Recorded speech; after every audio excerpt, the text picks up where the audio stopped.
नमो तस्य भगवतो अरहतो सम्मा सम्बुद्धस्य। नमो तस्य भगवतो अरहतो सम्मा सम्बुद्धस्य। नमो तस्य भगवतो अरहतो सम्मा सम्बुद्धस्य। शुरू करने से पहले भगवान तथागत को पंचांग प्रणाम करता हूँ। बाबा साहब के प्रति कृतज्ञता व्यक्त करता हूँ और इस चैनल व्हील ऑफ धम्म को देख रहे आप सब श्रद्धावान उपासक उपासिकाओं के प्रति मंगल कामना व्यक्त करता हूँ। साधु साधु साधु। इसके पहले हमने प्रथम ध्यान के बारे में विस्तृत रूप से बात की थी। इस वीडियो में हम द्वितीय ध्यान और तृतीय ध्यान के लक्षण के बारे में जानेंगे। एक एक माहिती साधकों के लिए बहुत ही महत्वपूर्ण और अनुभव गम्य बनने वाली है, तो आशा करता हूं कि आप सब अंत तक जरूर बने रहिएगा। द्वितीय ध्यान की गाथा क्या कहती है? वितक्क विचारानम उपशम अजतम संपसादनम चेतसो एकोदि भावम अवितक्कम अविचारम समाधिजम पीति सुखम द्वितीयम जानम उपसंपज्य विहरति। वितर्क विचारों का उपशमन, आंतरिक प्रशुद्धि, चित्त की एकाग्रता और प्रीति सुख, यह चार बातें द्वितीय ध्यान के लक्षण है। द्वितीय ध्यान में वितर्क विचार का उपशमन होता है। यहाँ समझने जैसी बात यह है कि वितर्क विचार का उपशमन कहा गया है, मन का नहीं।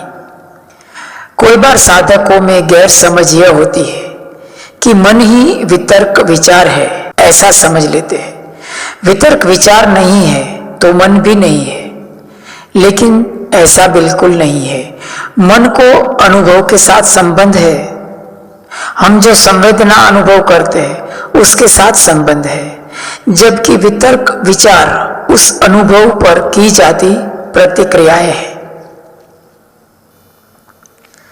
ध्यान करते करते भीतर सूर्य जैसा प्रकाश देखने में आया। भीतर ही भीतर कुछ कर्णप्रिय ध्वनि सुनने में आया। कुछ स्वाद, सुगंध, स्पर्श का अनुभव हुआ।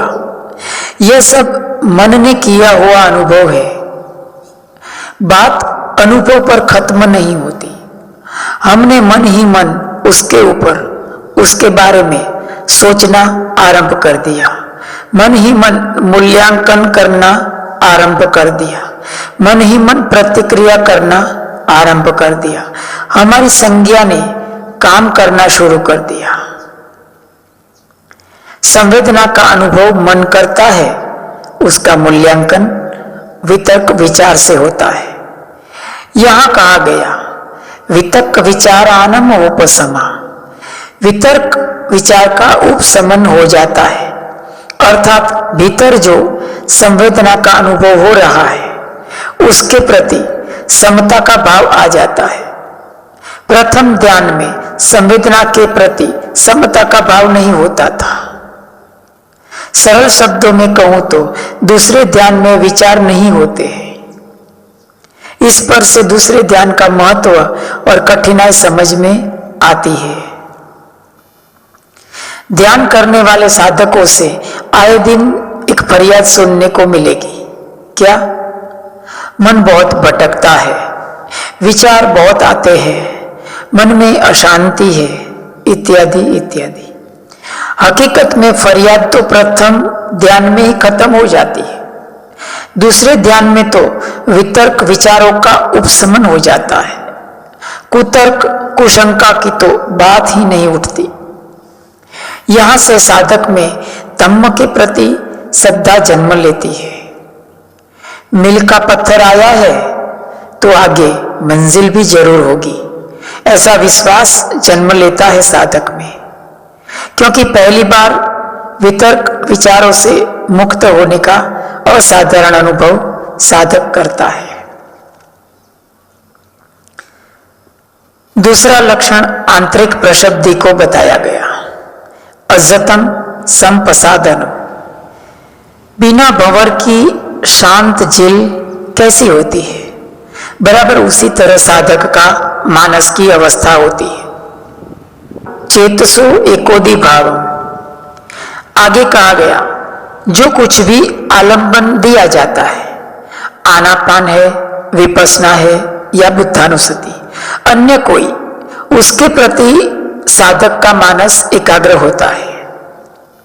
चेतसो एकोदि भाव, दिया गया आलंबन एक रिदम में चलता है, तालबद्ध चलता है।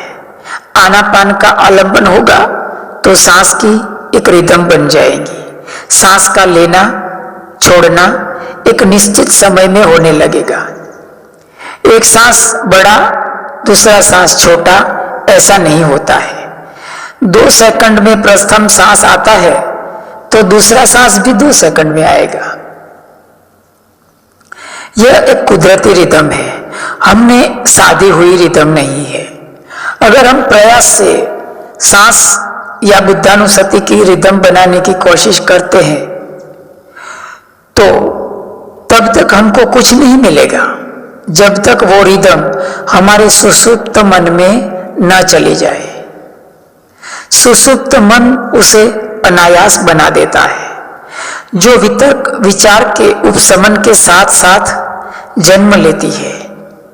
हमारे मन में उठते विचारों के वमल हमारे सांस की रिदम को विकृत कर देते हैं। कितनी देर तक सांस की रिदम बनी रहती है वो बात 2 नंबर पर है। रिदमिक अर्थात लयबद्ध तालबद्ध सांस मानस की एकाग्रता की निशानी है। बुद्धानुसति का आलंबन होगा तो बुद्धानुसति भी एक रिदम में चलेगी। विपस्सना का आलंबन होगा तो विपस्सना भी एक रिदम में चलेगी। साधना को लेकर आलंबन का समय और गति का स्थिर प्रमाण रिदम है। और किसी भी विषय में रिदम का होना एकाग्रता की प्राथमिक शर्त होता है। अज्जतम संपसादनम चेतसो एकोदि भाव, प्रीति सुख क्या है? प्रीति सुखम द्वितीयम जानम उपसंपज्य विहरति। ध्यान के दौरान शरीर और मन के स्तर पर कुछ अच्छा लगने लगता है। साधक कहता है आज तो अच्छा ध्यान हुआ, ध्यान में मजा आ गया। यह प्रीति सुख की अवस्था है। मन शांत होता है तो एक प्रसन्नता जन्म लेती है, उसे प्रीति कहते हैं। शरीर में हल्कापन आने से सुख जन्म लेता है। ध्यान में बैठे हैं और इधर उधर भारीपन का अनुभव होता है, पीड़ा जलन जैसा अनुभव होता है, यह सुख का अनुभव नहीं है। इससे बेचैनी और पश्चाताप जन्म लेता है, यह सुख के विपरीत है। यहां समझने जैसी बात यह है कि सुख के अभाव में भी प्रीति हो सकती है। मानस की प्रसन्नता को प्रीति कहते हैं। मन में भूतकाल भविष्य काल को लेकर खींचतान रहती है। मान अपमान यश अपयश को याद करके मानस में द्रोह द्वेष जन्म लेता है। द्रोह द्वेष जन्म लेता है तो प्रीति का अनुभव नहीं है, यह प्रीति के विपरीत है। यहां भी समझने जैसी बात यह है कि शरीर में सुख और हल्कापन होने के बावजूद भी मन में द्वेष हो सकता है। प्रीति और सुख दोनों साथ साथ ही हो ऐसा हमेशा होता नहीं है। यहां तक एक बात स्पष्ट हो गई होगी कि वितर्क थिनमिंद अर्थात आलस का मारक बनता है। विचार है वो विचिकित्सा अर्थात संशय का मारक बनता है। उसी तरह से प्रीति द्वेष का मारक बनता है और सुख बेचैनी और पश्चाताप का मारक बनता है।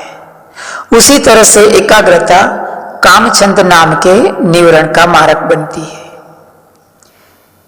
तीसरे ध्यान की बात करें तो पर्याप्त मात्रा में अभ्यास करने पर ध्यान की तीसरी पायरी पर साधक चढ़ जाता है। पीतिया च विरागा उपेक्षो च विहरति। जैसे हमने आगे देखा, जैसे जैसे ध्यान की पायरी चढ़ते हैं वैसे वैसे वितर्क, विचार, प्रीति, सुख और एकाग्रता, ये 5 बातों में से क्रमशः एक के बाद एक कम होती जाती है। प्रथम ध्यान में वितर्क, विचार, प्रीति, सुख और एकाग्रता, ये 5 बातें होती है। दूसरे ध्यान में वितर्क, विचार का उपशमन हो जाता है और प्रीति, सुख और एकाग्रता रह जाती है। तीसरे ध्यान में सुख और एकाग्रता रह जाती है और प्रीति के प्रति उदासीनता जन्म लेती है। आइए इसे समझते हैं। साधक ध्यान का निरंतर अभ्यास करता है तो वो देखता है कि शरीर और मानस की तमाम अवस्थाएं अनित्य है, चाहे सुख की हो या दुख की। प्रीति मानस के सुख की अवस्था है, वो जब बदलती है तो दुख में बदल जाती है। बार बार यह अनुभव में आने पर साधक प्रीति के प्रति उदासीन हो जाता है, अर्थात उसके मन में प्रीति के प्रति विराग जन्म लेता है। पीतिया च विरागा उपेक्षो च विहरति। वो अनायासी प्रीति, सुख की उपेक्षा करने लगता है। यहाँ विपස්සना का चौथा ज्ञान भय जन्म लेता है। साधक शरीर और मन के सुख से भयभीत हो जाता है, क्योंकि जब सुख बदलता है तो दुख में ही बदलता है। यह बात साधक अपने से समझ जाता है, इसीलिए उसके मन में प्रीति, सुख के प्रति वैराग्य और उपेक्षा जन्म लेती है। इसका मतलब यह नहीं है कि शरीर मानस में प्रीति, सुख नहीं होता। शरीर और मानस में प्रीति, सुख तो होता है, सिर्फ साधक उसके प्रति लक्ष्य नहीं देता है। पीतिया च विरागा उपेक्षो च विहरति। तीसरे ध्यान में साधक में जागरूकता और अनित्यता का बोध जागृत होता है। सतो च संपज्ञानो। ध्यान के दौरान शरीर किस अवस्था में है, मानस किस अवस्था में है, उससे साधक अच्छी तरह से वाकिफ रहता है। यह सती है। मेरा शरीर हिलता है, डुलता है, मेरा शरीर टेढ़ा हो गया है, मेरा शरीर कैसे अवस्थित है, मेरे शरीर में दुख, पीड़ा का एहसास है या नहीं, मेरे मानस में क्या चल रहा है, किसी के प्रति नफरत आ रही है, किसी के प्रति प्यार उमड़ रहा है, इत्यादि जैसी भावनाओं के प्रति साधक जागरूक होता है। इतना ही नहीं, वो जानता है कि यह अवस्था हमेशा बनी रहने वाली नहीं है। इसी को सती संप्रज्ञान कहते हैं। पीतिया च विरागा उपेक्षो च विहरति। सतो च संपज्ञानो सुखे च कायेन पटि संवेदिति। यम तम अरिया आचिखन्ति उपेक्षो सतीमा सुख विहारी इति तत्यम जानम उपसंपज्य विहरति। तो आज इतना ही रखते हैं। जितने भी लोग चैनल व्हील ऑफ धम्म को देख रहे, सबके प्रति खूब खूब मंगल कामना करता हूँ। सबका मंगल हो, सबका मंगल हो, सब धम्म के मार्ग में आगे बढ़े, सब निर्वाण रूपी परम मंगल की प्राप्ति करें। साधु साधु साधु।